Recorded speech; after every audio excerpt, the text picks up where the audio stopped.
G'day, sports fans. Thank you for tuning in to another episode of the Sports by Fry podcast. A Wednesday evening edition, joined by the great man once again, is coming at ya with NBA free agency right around the corner. I dropped an article looking at some of the biggest free agent names and where we can expect them to land as free agency kicks off. Friday morning WA time at about 6 a.m. is when it's official. You can start signing contracts, but there's already plenty of rumors flying around. And JLo and I played a bit of matchmaker trying to find some of the landing spots for the biggest names in this class. Talked a little bit about John Wall potentially going to the Clippers as well. North Melbourne struggles. Boy, oh boy, does shit just continue to seemingly get worse for the poor Roos. And then we dove into a little bit of stuff about our fantasy teams, the top four in the AFL and how we think that's going to take shape. And another Mt Rushmore draft where I hate to admit it, but JLo may have got the better of me. So bumper episode, let's get amongst it. The DMs were blowing up last week. Where's JLo? What's JLo doing? Fry, how do you think you can steer a Wednesday pod without JLo? But I got good news, Sportsby fans. The man is back. How you doing on the 29th of June? Jacob? Yeah. Oh, well, I'm buoyed by that outpouring of support. I can't believe. Good on you, Sportsby fan. It came from Leanne Fry, we'll admit. Yeah, I was going to say I don't know what you guys are talking about, but okay. Yeah, I'm good now. I'm bloody good. Yeah, clearly, like I addressed on Wednesday, you were out solving bigger issues, saving the world. Let's get right into it. Let's not waste any time. Have you heard that Terry McLaurin has signed a 3-year, $71 million deal with the Washington now Commanders? I have heard that. Terry, a great football player in his own right, does a lot of good things out there on the gridiron. I just can't wait to see what he does with the Commanders. I couldn't believe it. I couldn't believe that he signed there. I know. I had a similar reaction. Let's that's your NFL update, Sports by fans. I'm sure once NFL rolls around, I might try and educate you and the rest of the Sportsby Nation on a bit more stuff. But I want to talk free agents. Yeah, man, maybe. I want to talk free agency because let's be honest, I'm a little bit confused about the official start date and time, but I think it's 6 a.m. our time Friday morning. Shit hits the fan. It kicks off. Everyone is able to sign anywhere. Free agency is probably like the busiest social media and like fanfare time, I think, on the NBA calendar. The draft gets plenty of buzz, and I've talked about that for the last week. You don't have any insightful draft takes for me? Mate, I totally missed it almost. Yeah, I thought so. Yeah. So, whatever. It seems like the Pistons did well. Pistons went okay. Don't know about Paolo at number one, I must admit. Not sure about that one. Watch your space, eh? But like I said, free agency is the trending topic in the sports nation. So I want to play a bit of free agency matchmaker. We'll talk through the biggest free agents in the class, and let's see where they're probably going to go, where they probably should go, and if you were in their shoes, what they would do. So we've heard that Kyrie, Russ, there's another one I'm forgetting. A couple of the boys have signed their player options and are off the market. There's still some rumors that Kyrie is going to seek a sign and trade, but I don't want to waste too much time dealing with his drama. He's dictated enough of the NBA offseason. But Bradley Beal is, I think, the crown jewel of this free agency class, meaning if he lands in the right spot, he could really have quite an influence on the championship market. So he's got a $36 million player option that he's expected to decline. And then all reports indicate that he's going to re-sign in Washington for 5 years and 248 million smackers. So not exactly chump change. Can't blame the bloke for chasing the bag, but what do you reckon Bradley Beal should do? Not what he's going to do, because that's kind of the rumor out there that he's going to stay in Washington. But do you think that's a smart call? Oh, look, there's a lot of ways to go about your NBA career, I guess. If he wants to finish as a champion, not so sure staying in Washington makes sense. But if he just wants to be like a good bloke who helped a struggling team, maybe he just really loves the city. He'll probably get the keys to the city if he sticks around much longer. And if he doesn't have them stays already. healthy. Yeah, he's probably pretty close to due. Look, if I was him, I would probably look at going elsewhere. That Washington's obviously more than 5 years away from winning it all, I think, unless, if they'd managed to grab Tim Connolly a few years ago, I think things might be different, but their front office seems like it's still all at sea. They tried to make they've made some interesting moves over the years, like bringing Russ in. They brought in Trez Harrell and a whole cast of crew last year. It just didn't come together.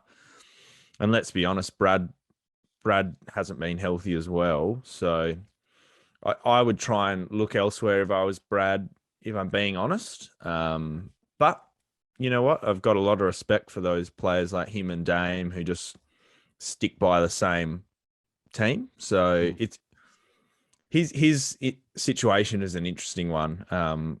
I do respect him for staying. And where else might he go? Don't actually know who's got the cap space at the moment. I'm sure you can shed a bit of light on that. Well, that's the tricky thing, right? Is it seems that, a lot of teams, as you're approaching the deadline last year, and probably for the last couple of years, have been like, righto, who's trading for Brad Beal? Let's get him out of Washington. And as you said, all reports indicate that the bloke doesn't actually want to go. He seems pretty happy there. He's pretty loyal. He's going down, like you said, the exact similar path to Dame Lillard. He doesn't want to leave Washington and leave him in the lurch. He seems like he wants to win with the Wizards, which is a fucking tall task, but there's not exactly teams that are flush with salary cap space. The Knicks, who we'll talk about in a bit, are freeing up tons of dough to try and make a play at some dudes, but Washington probably, and him re-signing there, is the best financial decision for him. The Heat, Boston, there was another team that I was thinking of. They kind of have entered the chat, for lack of a better term. Portland, even, if he wants to go with Dame in the last, couple of weeks. But he himself, a week or so ago, 10 days or so ago, said there's plenty of rival teams and rival stars that are hitting him up trying to recruit him, but I don't think he's going anywhere. And, $250 million, if you have that like dangled in front of your face, that's like 3 to 4 generations of your family done and dusted. And mate, it's more than that. Yeah, true. It's a lot more than that. You're right. But he's like the dude in Washington as well. It's like it's his team. He can have as many shots as he wants. He'll probably end as he'll get his jersey retired there, end as maybe the franchise's all-time leading scorer. If he's not already, let's be honest. I have no idea if he is or isn't, but it wouldn't surprise me if he was.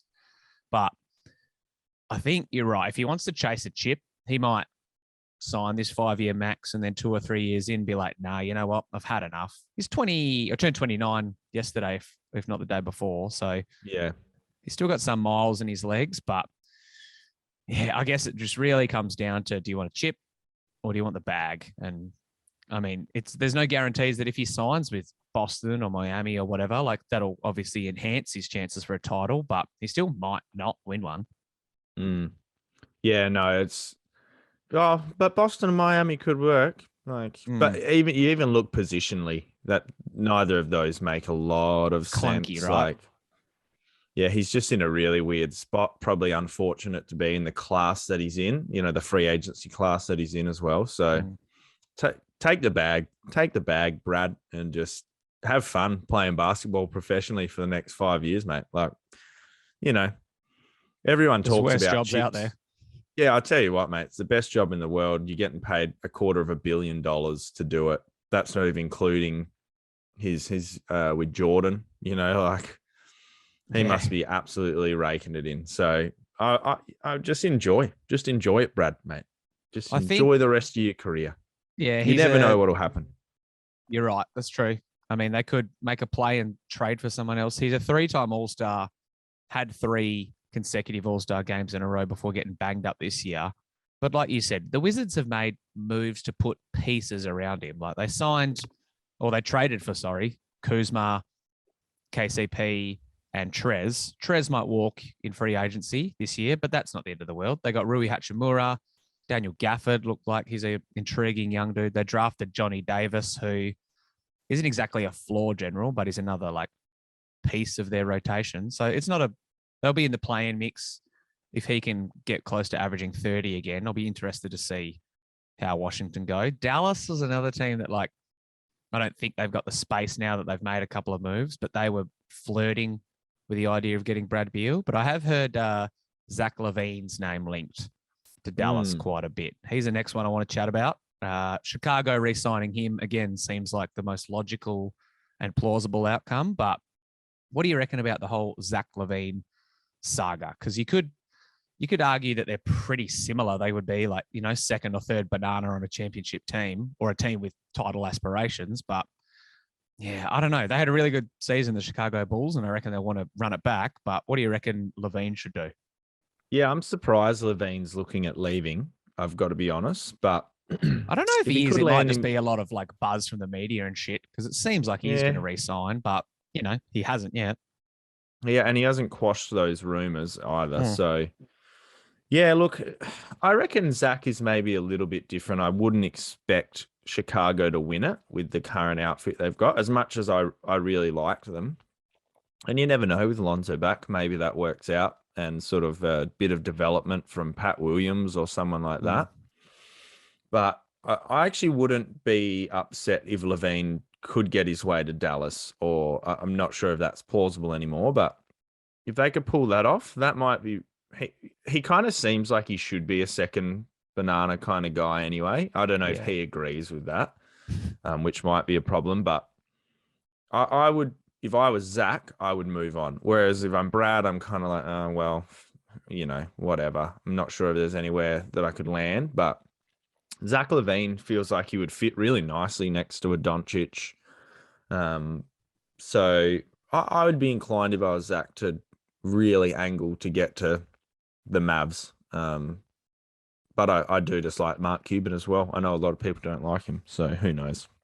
Yeah, I got time for the Cubes. I think if they were going to pull it off, it would probably have to be some form of sign and trade where they dish Tim Hardaway, Dwight Powell. I don't know. They'd need a couple of other contracts to make it work. So yeah, the Spurs are another team that might have some space if you throw him next to DeJounte Murray, who his name's been linked to a lot of random trade rumors, which surprises me because I don't know what else San Antonio has to build around. But, if you have Levine and Murray as your starting two in the backcourt, that's not nothing. It's something to build around.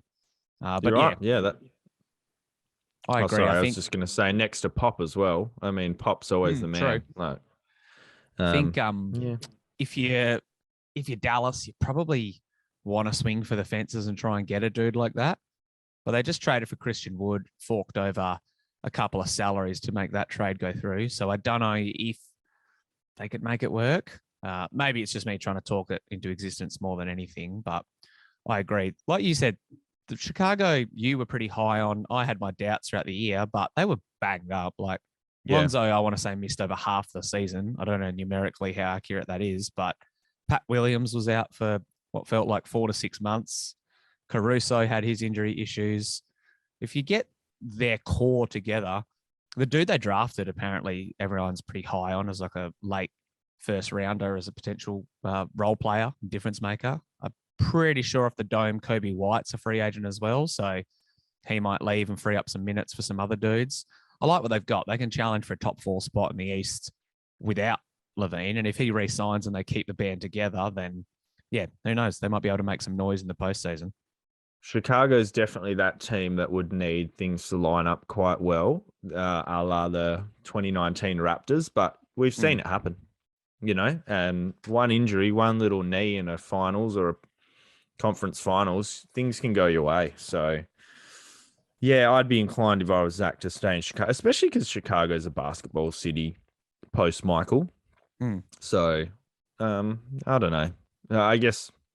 Would you want to live in Dallas or Chicago? I don't know if either's a good option, but whatever. He's probably got more chance of contending for a title, even if he signed for like spitballing like 4 years, 80 million, which he's probably worth more than that. But you'd say 4 for 100. If he signed that deal, like he and Luka locked in for 4 years, and you throw Christian Wood next to him, that's a pretty solid nucleus to try and build your team around from a Dallas perspective. But bloody oath. And, when we're talking that much money, I know what I would do. I would Yeah. definitely be like, yeah, I'll take a little bit less. Like, what's the difference between 25 and 20 million? Oh, so far out, miss out on, but I'm going to win a chip and have this like great legacy behind my name. But don't know if he's that kind of guy. There's a lot of egos at work in the NBA as well. A lot of blokes that don't want to be second fiddle and don't want to just slot into that role. But I'd love to see it happen. But yeah, I think two from two blokes probably staying at home. A couple of the restricted free agents interesting as well. I think Anthony Simons is a name that hasn't really been mentioned a lot, but he's someone that someone could just throw the bag at. If you are the Spurs, I don't know, Indiana, someone like the Kings, it seems like they're the type of team that would just offer him 120 mil over 4 years or something stupid. Mm-hmm. But being a restricted free agent, I think he's going to end up back in Portland. You could probably say the same with Miles Bridges, although there's pretty heavy interest from Detroit. So stick it. I think. Do you think Simons is going to be on the move, or does Portland just match any offer that comes their way? Oh, I tell you what, I always hesitate to guess or speculate with restricteds because it can get so weird, particularly like later in free agency if he's sort of still holding out and someone hasn't landed that name. Quite often they'll just be like, oh, we need to spend this money on someone. Like, let's throw it at this guy. I do really like Ant Simons. Would love to see him in an expanded role somewhere, not behind a ball dominant point guard. And you wonder if he maybe even is a point guard. He's kind of a bit of a tweener, but it would be awesome to see him freed up a bit.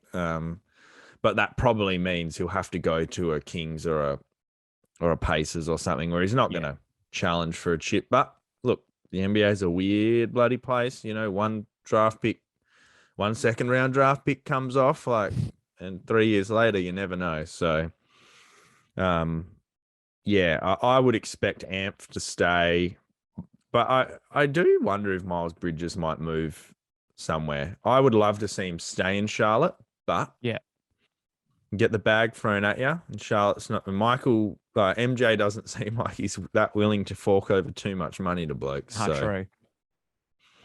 I think earlier in the previous offseason, he was offered 60 mil over a 4-year period. Seems like he's easily going to improve on that. Might even go close to doubling it if someone wants to get stupid. But you could even like front load a contract or poison pill it, put in a couple of trade kickers and things like that. There's been quite a bit of buzz, like I said, about him potentially getting a bag from Detroit. If you were the Pistons, what do you reckon? You got Ivy now, who they got in the draft. They got that young Jalen Durham bloke. Cade Cunningham obviously looks like, I don't want to say a generational talent, but he looks like he's a bloke that could be the star of a team. You reckon it's smart for them to now they've lost Jeremy Grant, throw a bit of cash at Bridges to try and get him into that role? It could work. It could. As initially hearing it, I'm kind of like, oh, just stick with the process, build through the draft, but you know what? Like if they can get still pretty young Bridges for the right price, I reckon maybe go for it. Like he seems like a much better or a stouter defender and rebounder than Jeremy Grant was. So maybe give it a whirl. Like you might as well if you're the Pistons. Like what's the worst that happens? It doesn't come off and you still got those 3 other guys plus some others to build into the future.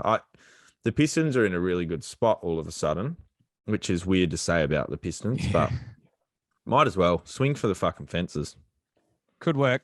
They may have hamstrung themselves in the amount of money they can offer him because just today they traded for Nerlens Noel and Alec Burks from the Knicks. So I think New York shed about 19 mil in cap space. So, that's potentially close to 20 million annually less that Detroit could offer someone like Bridges. Colin Sexton, another restricted free agent who, as a Cavs fan, I kind of want to see him stay. But like we've spoken about a bit in earlier iterations of the Sportsby pod, he is a bit of a ball stopper, and I don't know if he fits the up-and-coming Cavs. So I'm not too butthurt if someone wants to throw a lot of money at him and he leaves. But DeAndre Ayton is the other restricted free agent who's really intriguing. I wouldn't shock me if he stayed at the Suns, but he's been linked to the Hawks, been linked to the Hornets before they got a center in the draft. He's been linked to the Raptors as well. The Spurs, again, like I said, they're a bit of a rudderless ship at the moment other than DeJounte. So what do you value DeAndre Ayton's worth as? Do you reckon, because he wants the max deal apparently, I don't think he's going to get it, and I don't think he deserves it, but do you think he's worth having a bit of a splash at for one of those teams that's kind of floating in the ether without too much to build around? Oh, look, he's worth having a splash at, I guess.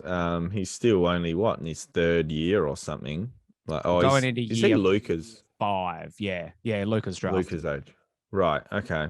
Well, he probably just hasn't earned it yet, has he? Like, bit hard to be behind Devin and Chris Paul, like not getting his touches, but you would want to have shown something to get that max deal. Otherwise, you're sort of at risk of going down as one of those blokes who's fucking never quite hits his peak, and you're like, oh, there's a money like sink, just like, oh, this unmovable contract. So it's funny how blokes don't take that into consideration. Like, this could really hurt me in the long run if I'm looking at having a 15-year career. Does it make sense? And I would wonder if he shouldn't just stick on a good team with a good. Not that I think Phoenix has a good culture, but maybe you should look at land. If I was a kid this age, I'm 29 now, so it's easy for me to say, but I would go for culture and like chance of development over any of these things. But someone probably will throw the bag at him. Let's be honest. Number one pick, shown flashes. Yeah, got the size, got the body. Definitely seems like he doesn't have the attitude, but the Pacers have to pay someone, and the Knicks have to pay someone. It wouldn't actually. The Knicks wouldn't be that would be a really interesting landing spot with RJ, and they didn't really draft anyone, did they? But sort of could maybe just get an Amp Simons and then just, all right, we've got this core. Let's see what happens with this, and maybe, I don't know. It's oh God, you wouldn't want to land in New York, would you? Not at the moment, I don't think. Like a wise man once said, culture is currency, and I do think that if he lands in the right spot, I think 3 weeks ago, on the Trade Machine Thursday that I posted, I said that they should just do a Miles Turner for him swap, and maybe they could, Phoenix could get another piece like a TJ Warren, who I think is actually now an unrestricted free agent. But, they could get a couple of other bits and pieces to make that deal even for both sides. I think he probably does get enough touches for his role in the Phoenix Suns offense. But as a young dude like him, you'd feel like you could go out there and average 25 and 12, but he hasn't had the opportunity to do it. So it's pretty tricky. I think, like you said, he's got enough upside, enough talent to warrant someone throwing a bit of cash at him. I wouldn't offer him the max, but these near 7 foot efficient dudes who he doesn't shoot threes, but he's shown that he can do almost everything else. Like, he can protect the rim. He's got a decent like pick and pop game developed. I think Chris Paul's helped part of that, but he's worth a dice roll, I reckon. The Knicks might want to do it. They've got the cap space now, but apparently they're clearing all this salary space to make a big play at Jalen Brunson. And today they said that they're going to offer him potentially a 4-year, $110 million deal. And it seems like ever since they traded away out of the draft, it seems like Jalen Brunson to the Knicks is like a foregone conclusion. So how do you feel about that fit? Had a pretty strong playoffs and had some moments that he looked really good, but I don't know if he's a guy that you'd want to have. Like, do you reckon he's ever going to make an all-star team? Probably not, but you never know. Maybe if he's not behind Luka. He's definitely shown that he's a bloody good player. How old is he? I want to say he came out of college at a later age. Like, he spent 4 years at Nova, but he's 25. Oh, okay. He's not super old. It might work with the makeup that the Knicks currently have, which is not much, but obviously you've got RJ, who looks like he's going to be. He still looks like he'll be a star, probably a 5 to 5 to 7 time All-Star. So giving him someone who can run the point effectively, it seems like he's never had that. So that could work. I don't hate it. Don't know if I would want to spend all that money, but you got to spend it somewhere, don't you? Yeah. It's true. 27 million annually, roughly, is what he'd be on. And I think that there'd be teams out there that are like, oh, fuck that. But, you've got to use it somewhere.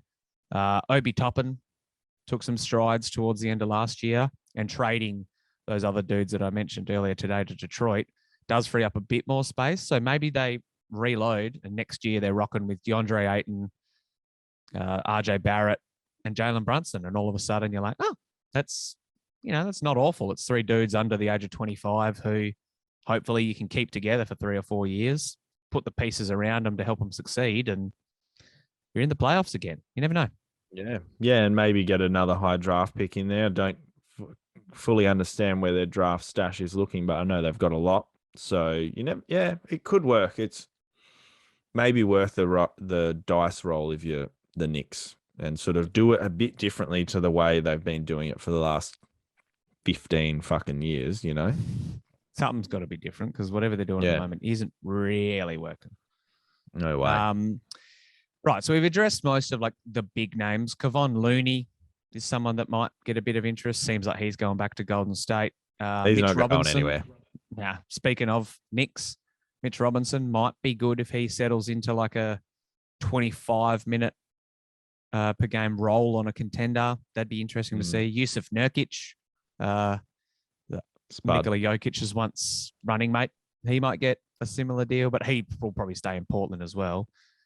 There aren't too many. There's, a lot of role players. There's your Bobby Portises, your Malik Monks. There's all these other dudes that will probably either join contenders or chase a bit of paper if it's offered.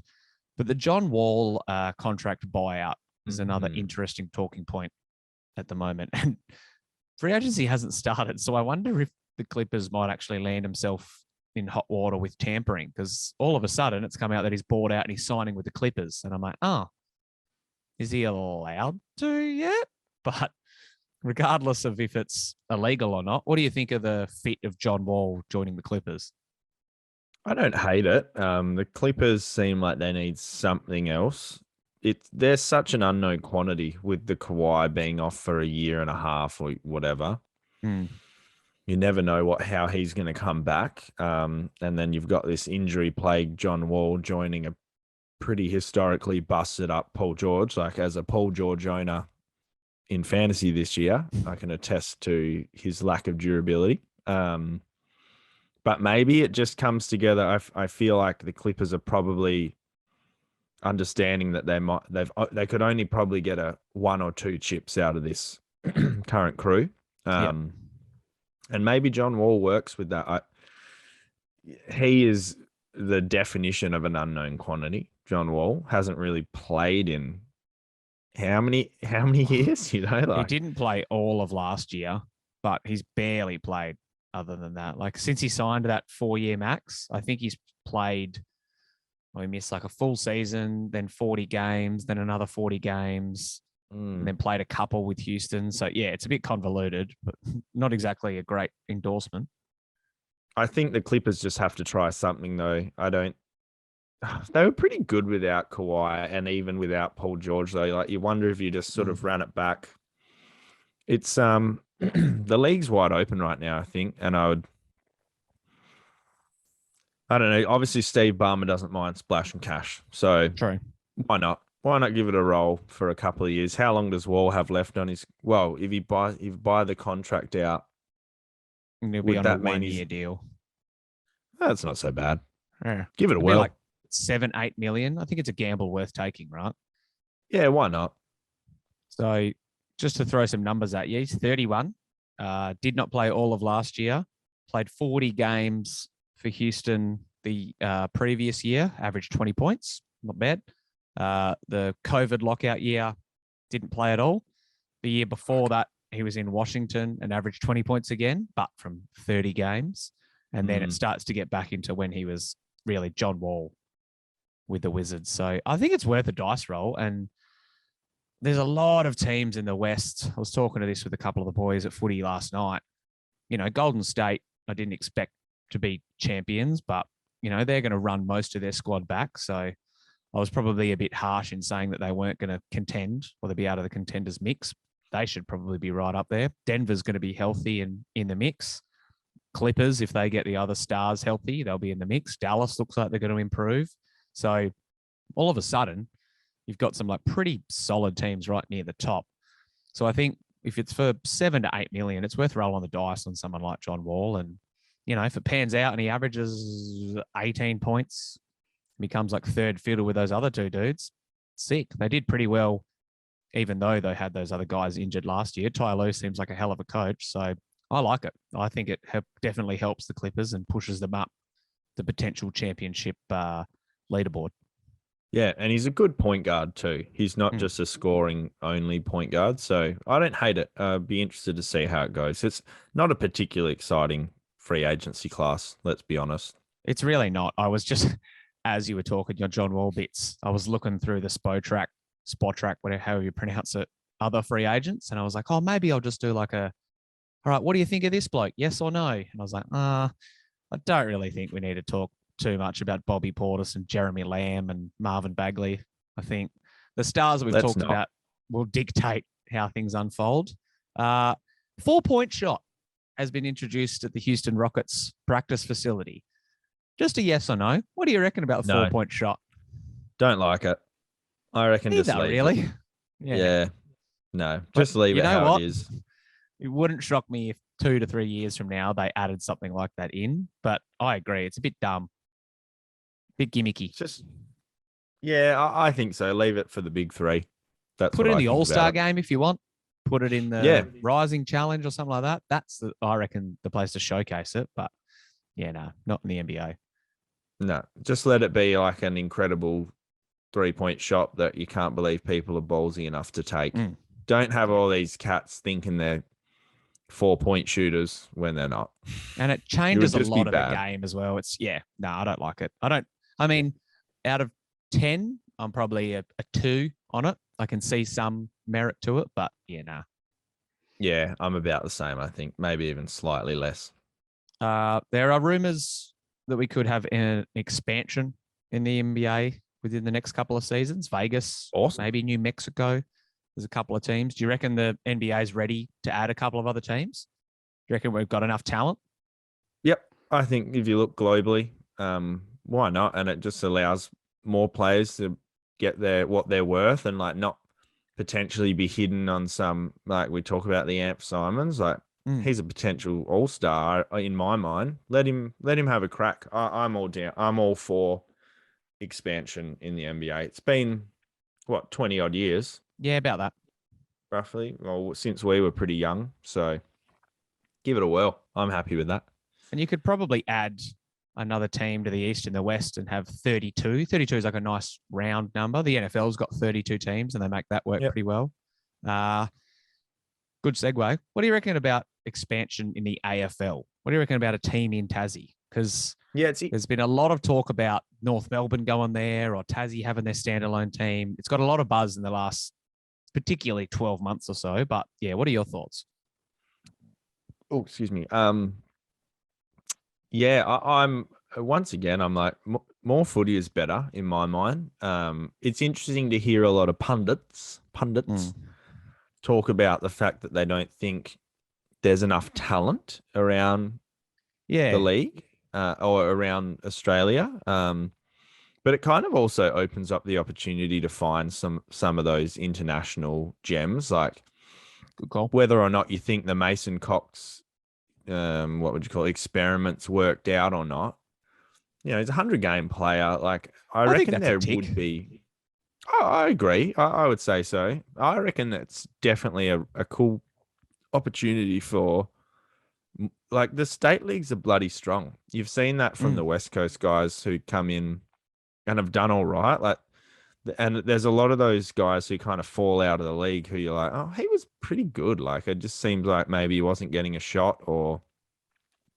So I'm all for it. I would love to see footy in Tassie, and then I guess you would kind of match that a little bit further down the road with a team maybe in Darwin or another one over here or another one in South Australia. It seems like they've certainly got the interest. Like you look at West Coast and Freo's membership numbers, they're through the roof. Like True.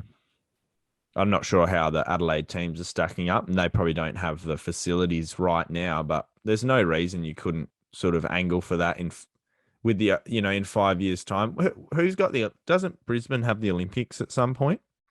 Yeah, I want to say in like 32 or something. 2032. Yeah, so maybe Hold they'll that thought. have somewhere else to play. Like I wouldn't rule it out, whether or not the interest is up there or not. And I mean, you probably wouldn't want to put one in Queensland with the sun still kind of floundering around. But I'm all for expansion. If it gives people more opportunity, players more options, and us as fans more footy to watch and consume and enjoy. Plus the international factor. I say go for it. I can't see any downside from the AFL. I know quite a few of the bloody like club presidents are like, oh, it couldn't happen. Like, doesn't make sense. But give it a whirl. I bloody would love to see footy in Tassie. Their little concept stadium looked phenomenal. So I want to just for no other reason to see footy played in a place as cool as that. Yeah, and make give that it a whirl. unfold. I agree. Yeah. And what kind of triggered to this was a lot of, like I said, there's rumors about expansion in the NBA, but then the talk in the AFL, like, I don't think we got enough talent. I'm like, I don't think so. Like a lot of people are like, well, yeah, you saw like the players that came in when West Coast were ravaged by COVID. I'm like, yeah, they're not AFL players. They're not training like AFL players. They're not getting paid like AFL players. Like, yeah. And it would be a huge boost for all those state leagues and potential draftees. I think you're right. The way to go is to add probably one in Tassie and then potentially even one in the NT, because you wouldn't want to have 19 teams and then like a bye and a 20 game season. It could work and it's not a terrible idea, but I think the smart way to do it is to add a 20th team in, whether that is in WA, whether they think the NT is going to work, whether, I don't know, there's probably there's probably room for someone else in Melbourne. They don't have enough squads, so they could find someone in there. You couldn't be simultaneous. You would have to stagger it the way they did GWS and the Suns. I think so too. But with that in a 5-year plan kind of thing, I think that works in my mind. But I haven't looked at the numbers. I'm not sitting there as Gil McLaughlin thinking, oh, does this actually stack up? Yeah. I reckon I'm just saying shoot from the hip and bloody do it. Ask questions later, guys. Yeah. Yeah, I agree. Yep, I'm 100% with you, mate. If the AFL is going to expand, I don't think the way to do it is by sending North Melbourne to Tassie, though. Like you said, their standalone stadium looks pretty cool, or the concept does at least. But what the fuck should the Roos do? Because here comes your useless sports by Fry stat. Didn't put a ton of research into this week's one, we'll admit, but North became the first team to lose 10 games straight by 40-plus points on the weekend, which we actually didn't give the GSFL update, but the Sharks are riding a 3-game win streak of 40-plus points for what it's worth. But on the opposite end of the spectrum, the North Melbourne Football Club seems like a fucking dumpster fire. So how do they get out of this situation? Do they clean house at the front? Do they relocate? Do they try and just draft and hope that they can build a franchise? Or what the fuck's going on at North Melbourne? Well, look, relocating doesn't make any sense. I agree. I would, fucking hell, I need a bloody bit of water. But I would say their football department seems like it's in shambles, just like my throat right now. Nice. They've got no strong leadership, like their leadership group. You look at it and you're like, well, that's a piece of shit. So I didn't mind the idea of potentially trying to nab a Scott Pendlebury for 2 years and Luke Hodgett. I think that actually really helped Brisbane when they got Hodgie and Birchall. And if they could find some way, doesn't have to be Pendles, someone like Pendles, that could work really well. Look, they're in trouble. And they are, yeah. There's no easy answer. They were hoping Jacko Horne-Francis might help. I do think they've got some interesting pieces, but maybe they should go the sort of the recycle route. Like I really like, and this I know he wasn't necessarily recycled. I kind of like what Brandon Ellis has brought to the Gold Coast. I think Yeah, he's that kind of worked out counts. really well for them. Coming from a a club that's got pedigree, it's just won a lot. See if they could just nab a now, and I don't know who the team is at the moment because there's no Richmond dynasty floating around. But if you could just get a maybe like a Liam Baker, if he'd just won the premiership 2 or 3 times, I'm just who even won last year? I He can't might even have won a remember. couple, to be honest. He might have played in one or two of them. I would. I reckon he might have just come on the back of their I premierships. Who reckon won last year? I I reckon he's can't got even two. remember.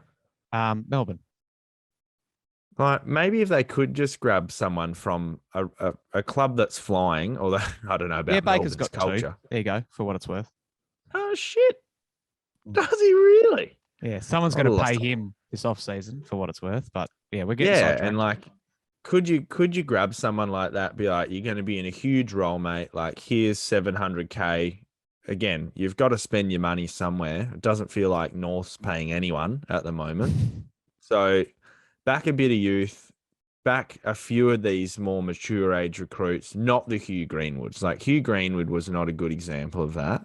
He was a good get, but he doesn't seem like he's a real culture, like, building guy. He's kind of like, he spent half his life in this hyper competitive basketball background, Yeah. like, Well, he's like so I don't 31 know as if, well. Like, yeah, exactly. But finding those mature age recruits who are culture setters, it honestly, like this sort of stuff doesn't seem that fucking hard. Like, sit down with the guy, have a good chat with them, get to fucking know them, understand if they're good people, understand what they value, and fucking bring those people in. This isn't rocket science. We're not in a government department with these structured, can only ask interview questions one fucking way, one time. It's like you're about to invest hundreds of thousands of dollars in these people, and with the intention of changing the direction of your club, get a really smart GM or whatever they're called in the AFL, president or CEO, fucking president, yeah, vice whatever, manager. I don't know. and Clarko wouldn't go there, would he? Well, that was going to be my next bit, is because all the things that you've said, I'm sure that they've done. I'm sure that they tried to get a lot of these blokes there, but, well, maybe anyway. But no one wants to fucking go there. They threw money at Josh Kelly. They threw money at Dusty before Richmond's dynasty took shape. They threw money at a lot of other giants before they re-signed. They're now talking about trying to find a Scott Pendlebury type. Like you said, I don't think he's the answer particularly.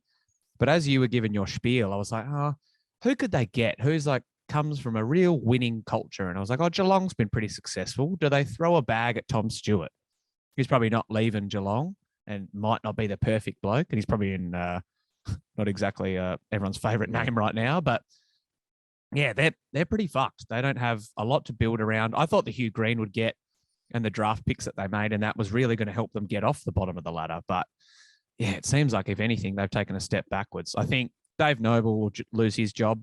I think most of the footy department should lose their job. I don't think going for Clarko, like you said, is probably the answer, but you need someone to come in there and build the culture. Like, there's no AFL legends who are still really in the coaching scene, like a Lee Matthews or a Mick Malthouse, of like those yesteryear types who could come in and do that. So maybe Clarko is the answer. Maybe they're just like, you know what? We're going to promote Clarko and we're going to make, I don't know, Luke Hodge a fucking board member or something. We're going to get, do something to really just dramatically shift the culture of this footy club, because I think that's what it needs. The list is okay. It's not great, but they've got young talent. They've got other pieces. Like Goldie seems like he's going to play out his career with North, and they've got some young backup rucks.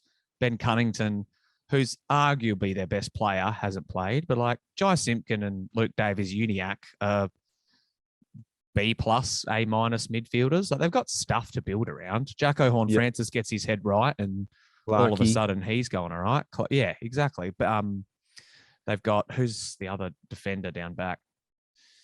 Anyway, I was thinking Mackay, but then I was like, nah, that's not him. There must be someone else. But maybe it is Mackay. I digress. They're in a pickle. that's for sure. But I think they really need to dramatically flip the script, clean house, and really try and build. Totally agree. Yep.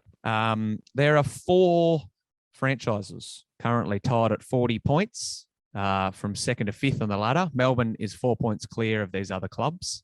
And I don't think anyone's catching the D's for the minor premiership. You say that's fair? I mean, maybe, but do you reckon I wouldn't they're the rule it number 1 out. team? Yeah. Yeah. It's a lot more flat after the last few weeks, though. I would say. Let's say, for argument's sake, the D's hold on to number 1 spot. Geelong vaulted up to number 2 with their win on the weekend, which was arguably the best game of the year. Brizzy Lions, they took a pretty hefty L and moved back to 3rd. Dockers lost to now 5th place Carlton. So there's 4 clubs there vying for 3 spots in the top 4. You got Geelong, Brisbane, Freo, and Carlton. Who do you think misses out on the top 4 mix? Let's say that Melbourne, like I said, hold on. And then Swans, Collingwood, there's all those other teams a bit below them. So out of Carlton, Freo, Brisbane, and Geelong, who misses the double chance? Man, that's a hard question. I like Freo because they've got home ground, like genuine home ground advantage. I would really want to look at the run home, but without doing that, I would probably still say, and I like Geelong's home ground too. So that, and Brisbane. So I would probably lean towards Carlton. Yeah. But I have a lot of faith in them, and they have some cavalry returning, and they've just knocked you boys off. They've got the goal kickers. They've got a solid defense with blokes returning. Their midfield's phenomenal. They're doing all of this without an A-grade ruckman. Don't know if Pitnet's an A-grade ruckman, but he's a full-time ruckman. Coming back in the next week or 2 for what it's worth. Yeah. I would still probably go Carlton, though. That's just a gut feeling. There's probably not much to that, but Carlton would be my pick. But that's probably just because they're Carlton, to be honest. And you associate them with terror and shitness. And sliding down the ladder. I think you were in the house when I made the joke that Carlton will be playing in the grand final, and I still won't be a believer this year. I've been out on them all year, but they look pretty fucking impressive on the weekend. And I tell you what, I know that Brisbane, Geelong, and Freo get the home ground advantage. I think for what it's worth, Brizzy has a bit of a harder run out of that quartet home.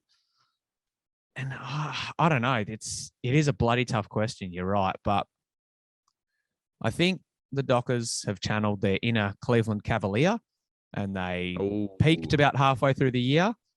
And I don't think they're going to miss out on the playoffs or the finals, but I think they're destined to miss the top 4. Again, as a Fremantle fan, I am contractually obligated to be glass half empty and have a bit of pessimism. But I don't know. I mean, they looked very second rate against the Blues. Granted, we never play great in Melbourne.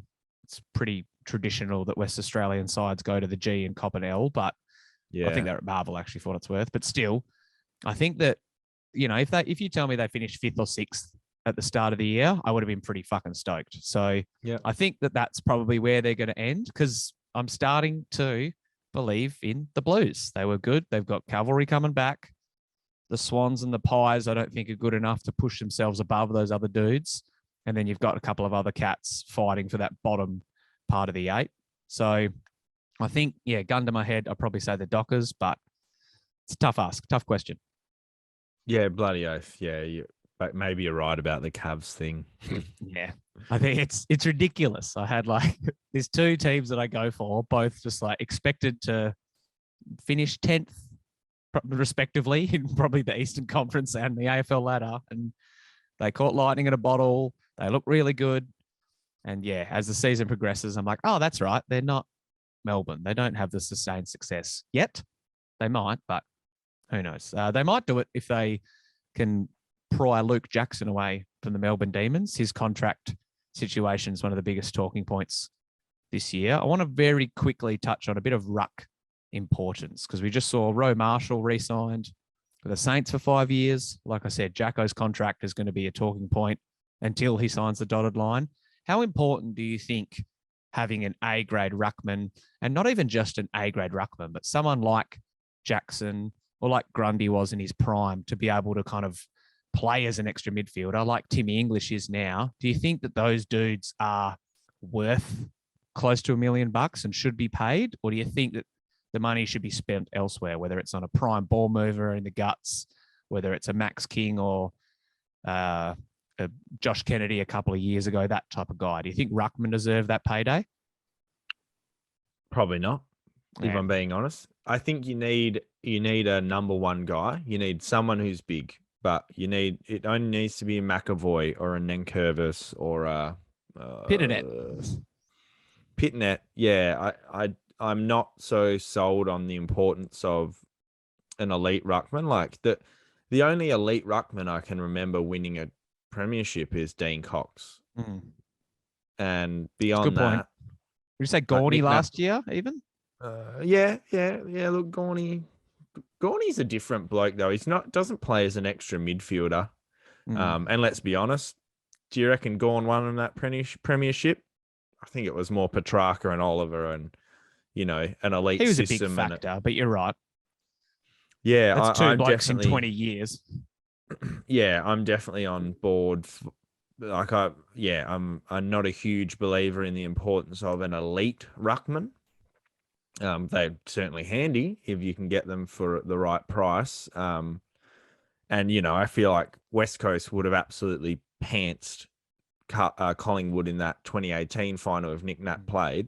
But same time, he didn't. We had two backup ruckmen who were both ruckmen play, and we got the job done against Brodie Grundy. So I would probably say not so much, and I would be hesitant to pay Luke Jackson an absolute bag. But with that said, I think the value of Jackson is that he's a pretty dangerous forward as well, which is so maybe that makes it worth it if you kind of got that swing man who can go back and forth, like what Freo wish Rory Lobb would do.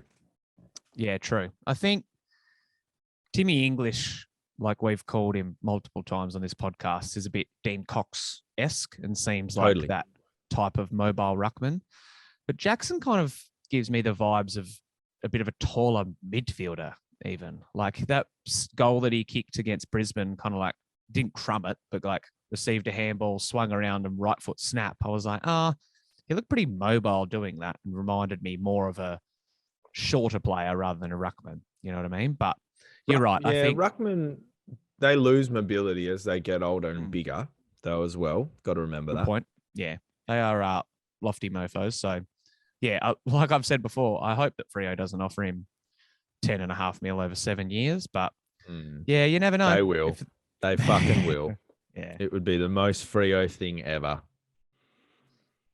Here I was just entering the podcast in a good mood. Hey, at least at the moment, Luke Jackson is only worth $586,000. And there's a lot of fantasy coaches who missed the boat on him last week that'll be trading him this week, including at the moment yours truly. Wow. Before we dive heavily into fantasy stuff, I need to congratulate you, mate. The season ledger got counted. I'm up 11-4.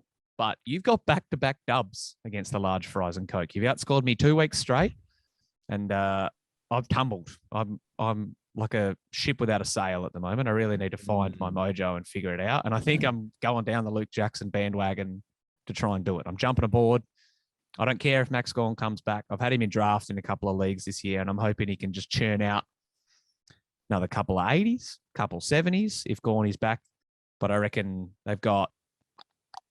Who do they have this week? Oh, they've got Adelaide. So big matchup against Riley O'Brien. I'm hoping he can keep tackling his way to a big score. How are, other than obviously knocking off the large fries and Coke, how are the Quisplorkin boys travelling ahead of round 16?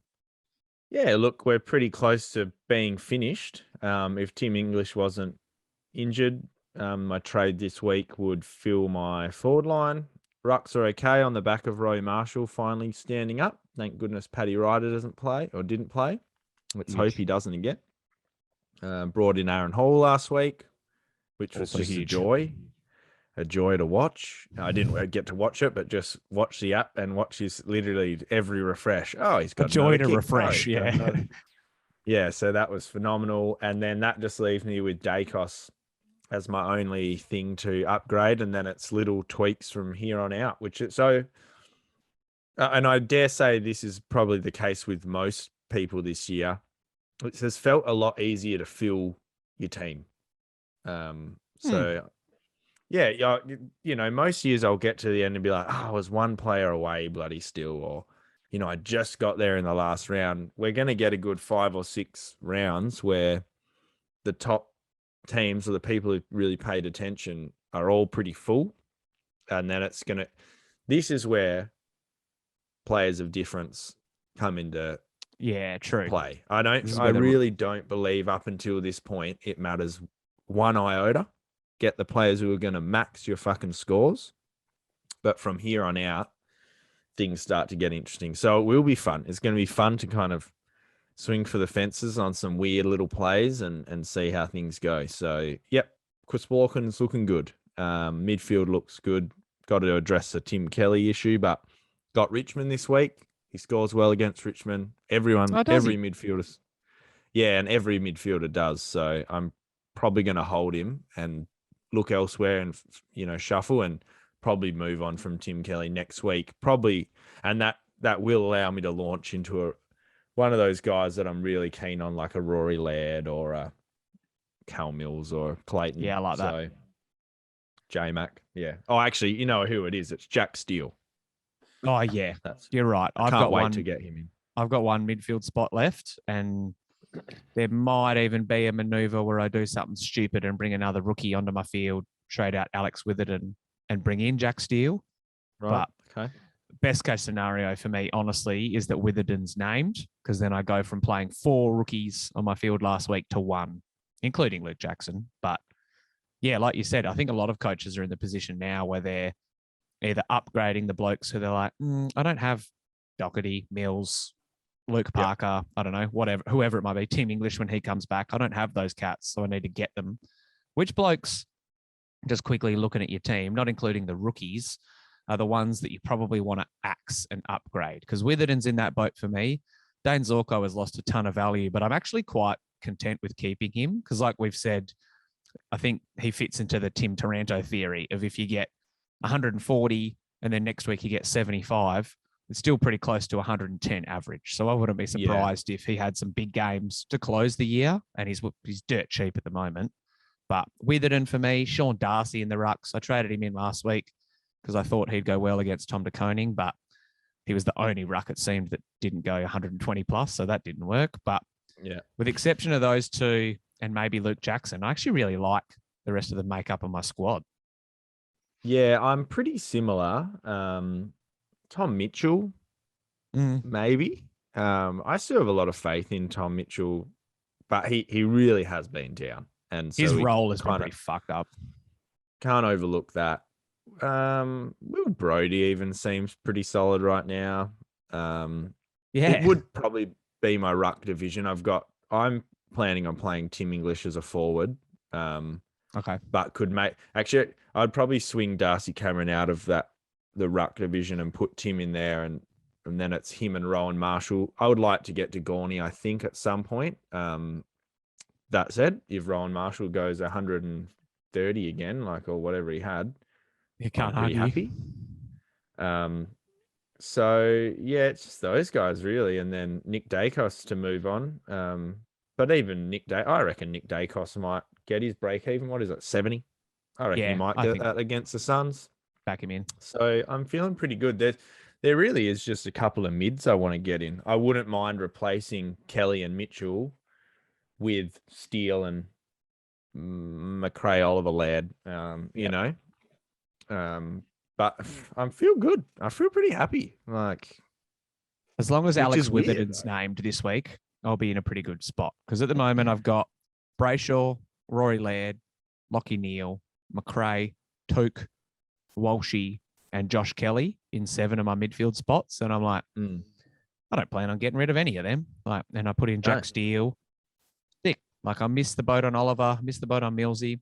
You can't have them all. That's fine. Hopefully Millsy might get defender status. That'd be fucking unreal. Don't think it's going to happen, but you never know. Oh, he has played down there a bit. Yeah.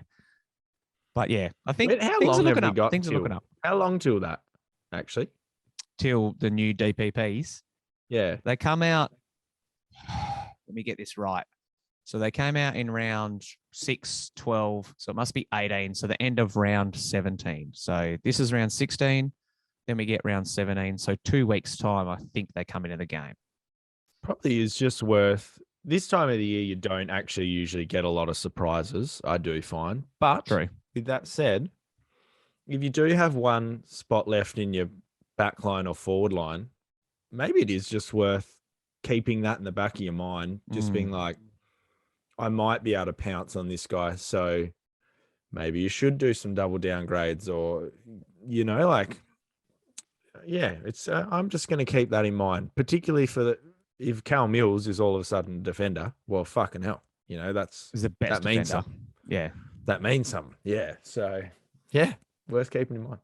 I think there's still plenty of value around. You can obviously jump on a Luke Jackson. I know I've used him a lot, but his break even's only 30. You can ride him for a couple of weeks. And there's dudes in that mold that they don't bob up a lot this time of year, but you can still find ways to make money around the joint, even if it's not by investing in the top dogs or doing a double downgrade or something. Lipinski. Not this year, but 2 years ago. Speaking of value, the NBA draft goes, I think, for 2 rounds last time I checked. And there's a lot of the blokes that become household names that are at the top of the order. But today we want to focus a little bit more on the lesser knowns. The dual MVP was drafted in a Taco Bell commercial, as I'm sure everyone has been reminded over the last couple of weeks. So our Mt Rushmore today is we're going to look at the best second-round draft picks of all time in the NBA. And I had to do a bit of homework here because I was looking at the pick that some of these players were drafted at. And I was like, 28, you're not a second-round pick. But I'm like, oh, no, it was back when there was 25 teams in the league. So yeah, it threw me for a bit. But I think I've got my draft board in order. I'm very nervous about how the top 4 picks unfold. As another winner of the Mt Rushmore count, you obviously get the first round pick this time. What am I, 4 and 2? Yeah, we haven't done another one since the Mad Monday one, I think you've got right? four straight, if that's the case. Yeah, I think so. Which is just ridiculous. Was the last one the who you want to drink with? Yeah, the Mad Monday one. There was that one's fair. I'm the most even one we've ever had. There was 3 votes in total, and I think there was 150 votes cast across all social platforms. So yeah, I'm dark about the ball handler one. The ball handler one shits me. But anyway, I digress. Shall I kick us off? I'll make this one short. This one's easy. It's undebatable at this point. Getting one of my favorite players of all time, Denver Nuggets. Oh, you're drafting Gilbert. Blue and gold. I'm getting the Nick Jokic. So let's just move on. Yep. I think that is obviously the clear number 1. And I don't know if there's a clear number 2, but I think there is. I think if you stack resumes up, you can make the case for a couple of different dudes. And I'm a little bit nervous. I was hoping that, I think that you can make a case for 2 or 3, who I think you'll take next. But I'm going to take Draymond Green with the second pick. I think he's probably been the best defender. Yeah, I knew you'd be up and about. Best defender of his generation, arguably. Yeah. 4-time champion. I was going to try and play a bit of chess here and get fancy and draft someone thinking that you wouldn't draft Draymond, but I think he's the second best second rounder of all time. I would have.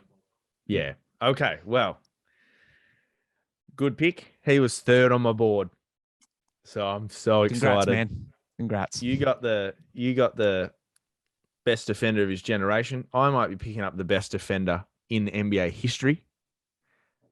Greatest rebounder ever. Not by numbers, but by watch the fucking bloke. Could guard anyone. He's a 3-time champion. Oh, maybe he's a 4-time champion actually as well. I'll check. I'm picking up the worm. Yep. I'm picking up Dennis Rodman, and boy, is he going to look good on a fucking picture. He's going to look so good. That's why I was like, yeah, you need blokes who look good. And I'm picking up the worm next to Mate, Jokic. Oh my God. he's a 5-time champ because he won back-to-back rings with the Pistons. Yeah. Okay. Oh, okay. He got 2 there. Yeah. Well, fuck me dead. I've got the worm next to Jokic. Let's go. Now it gets interesting from here on out. I think there was a clear top 3. See, I think there's a clear top 4. And I had on my draft board Dennis Rodman third. I think that this bloke, compared to the rest of the field, there's a lot of other like names here that everyone will recognize. I might have drafted the best defender of the generation. You have got the best second round pick of all time in Jokic. You've also probably got the best rebounder for his size and his athletic traits. But this bloke is universally recognized as the best 6th man in NBA history. Again, won 4 or 5 chips, I think 4, with the San Antonio Spurs as part of a big 3. So I've got one chunk of a big 3 from the Warriors, and I'm drafting Manu Ginobili as another chunk of the big 3 from the San Antonio Spurs. Again, probably not going to look great on an Instagram graphic compared to the worm, and that might shoot myself in the foot, but I think that Manu deserves the title of the 4th best second-round draft pick of all time. And I think you're probably about right. I actually had him 5th, and I'm not going to pick my 4th. Oh, I'm going to go at your heart right now. I know. He's going to look so good. You know what jersey he's going to be wearing in the picture. I'm picking one of my unequivocal favorite players of all time. I'm picking Gilbert Arenas as my 3rd pick. One of the greatest scorers to ever grace the NBA court. He was almost a bit of Stephen Curry before Stephen Curry existed, if I'm being honest. Didn't have the handle, but could get to the rim and score in the way that Steph could. And boy, he could bomb a 3. A little bit more flamboyant than old Steph, but yeah, Gil Arenas. I love him. He's a character. You know, I know how you feel about him, and yeah, I'm so excited to have Gil on my team. Congrats, get him man. holding a gun. It's a great pick. Thank you. That leaves me in an interesting spot. There's oh, geez. There's a couple of boys here that people won't recognize on an Instagram graphic. But I'm not just thinking graphically. I'm looking at, hang on, 1, 2, 3, 4, 5, 6 dudes left on my board, plus a couple of honorable mentions. And he's probably not the best player out of this field, but I feel like he had the biggest impact on winning. Oh, okay. Yeah, no, that could work. Yeah, I think I'm going to do it because I was going to go down another international route, but instead I'm going to draft his generation's Steph Curry, like the best 3-point shooter. He averaged 3 attempts a game, but Steve Kerr is like a 5-time champion as a player, 4-time champion, as a coach. And I think his role that he played on those championship teams outweighs any of the like real successes that a lot of these dudes left on the board have. Wow. That blows me away. Okay, well, I get my number 1, 2, and 3 4th picks. Draymond was only guy I didn't get because I'm going to finish off. I started with the Nugget. I'm finishing off with the Nugget, the greatest scorer of the 80s. Can't believe he's not in the. Yeah, what have you done? And I can't believe you didn't pick. Well, you still might. I'm actually not going to say him because I really want to win this week. Hey, this is your last pick, Alex. So. Yeah, I know, but I'm not going to tell you who I think you should pick. Okay, yeah, fair. Usually I would bring him up, but I'm going to wait till you finish off because you're going real weird. You were talking about international players, and I was like, oh, wait, who on earth are you? Are you talking about Kukoc or something like? We have very different lists, obviously. But I'm sorry, I've gone way off track. I'm picking Alex English, greatest scorer of the 80s, greatest nugget. Probably not anymore, but I've got the top 2 nuggets of all time. Yeah, I'm pretty sure I remember Michael Jordan saying he used to look up to Alex English, you know? And anytime Mike's saying that. Yeah. There's plenty of dudes from that generation that have praised him and said he's like arguably the most underrated scorer of their generation, plus like a boss. Yep. Beautiful. Yeah, look, I fucked up there because as I'm looking at it, Alex English's name's actually under the heading that I had here of my big board, along with a couple of honourable mentions. So I apologise to the English family. Kyle Korver was an honourable mention, not being drafted, let the record show.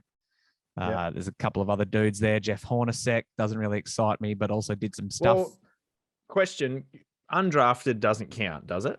Nah. Okay, good. Because, thank God, because I would have shut myself. Nah. Paul Millsap, he has a special place in some NBA fans' hearts after his successes throughout the recent times. Marc Gasol, similarly. He was the international player that I'm talking about. But as I'm now looking at the other half of the list that I had that has been cut off, you drafted a nugget to finish the draft. I'm going to draft a Cav, and I'm going to take Mark Price, who has his name retired. It's not going to look great on the graphic. In fact, none of my boys probably will. But he was an elite guard in the 90s. Go on. This is brutal. This is brutal. Who's the bloke that you were talking about? I would have unequivocally picked Willis Reed. Like, how could you leave? He's a Hall of Famer, averaged 19 and 12 in his career. One of the Knicks' only chips, and him and the Pearl and Walt Frazier, I can't believe you've left him off your list. Yeah, anyway. Missed him. Straight through the keeper, Willis. Steve Kerr, bro. Oh my God. I see what you're saying with it, but he doesn't deserve a seat at the table, I don't think. Hey, fair. We'll have to wait and see. Maybe the Sportsby fans will side with me. Maybe you'll chalk up the first win in 5 consecutive drafts. Chris Middleton, another dude. Isaiah Thomas, not the Pistons one for the record. Tony Kukoc, who you mentioned. You got any other names we missed? Oh, there's blokes like Mo Cheeks and Doc Rivers and shit, but not really. None that jump out. All right. Big podcast. Yeah. I guess by the time... Big Mt Rushmore. Yeah, big. We'll see if you can break the streak. Yeah. We'll be back doing another footy. Oh, you going to Sydney again next week? Is that right? Next weekend. Yeah, next weekend. So but should be good for a pod. All right, cool. We'll hopefully queue another one up. Talk more fantasy. Hopefully I can break that streak. That's the one that I really care about. And we'll find out where Zach LaVine lands. Hopefully he joins the Dallas Mavericks. Yeah, hopefully something cool happens for the Nuggets. Just something interesting. Hopefully something cool happens, period. Because I feel like there's been a lot of rumors and a lot of buzz this offseason. And like I said, free agency tends to be the time where social media blows up and shit hits the fan and weird stuff happens, but it hasn't yet. So this is the sort of draft class where you won't see a big name move, but an important piece will get added, you know, like the right role player. So it will be interesting in that sense, but it's definitely not as flashy as normal. So I agree. All right. Ripper Pod. Thanks for joining, JLo. We'll do it again next time. Hooroo.